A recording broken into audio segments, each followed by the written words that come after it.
ህፃኑ ከፍተኛ የምግብ እጥረት በሽታ እንዳለበት ከታወቀ ወይም አጠቃላይ የአደጋ ምልክት ወይም የከፋ የጤና መታወክ ላለመኖሩና በተመላላሽ የህፃናት ህክምና ፕሮግራም ሊታከም መቻሉን ያረጋግጡ።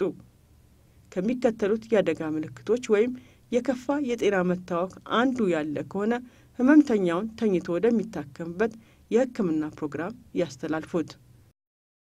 ራስን መሳት፣ መንገላጀጅ፣ መብላት አለመቻል፣ መንዘፍዘፍ፣ ተደጋጋሚ ተውከት። ህፃኑ የሳንባ ምች ወይም ከፍተኛ የሳንባ ምች ካለበትም ተኝቶ ህክምና ወደሚከታተልበት የጤና ድርጅት ይላኩት። ምልክቶቹ የደረት መሰርጎድና ያተነፋፈስ መፍጠን ናቸው። ህፃኑ በአይነ ምድር ውስጥ ደም እንዳለበትና እንደሌለበት አስታማሚውን ይጠይቁ።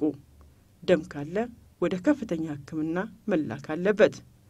ህፃኑ የሰውነቱ ሙቀት 37.5 ዲግሪ ሴንቲግሬድ እና ከዚያ በላይ ከሆነ ወይም ሰውነቱ ሲነካ የሚሞቅ ከሆነ ወይም የሰውነቱ ሙቀት ከ35 ዲግሪ ሴንቲግሬድ በታች ከሆነ ወይም ሲነካ የሚቀዘቅዝ ከሆነ ወደ ከፍተኛ የህክምና ተቋም መላክ አለበት።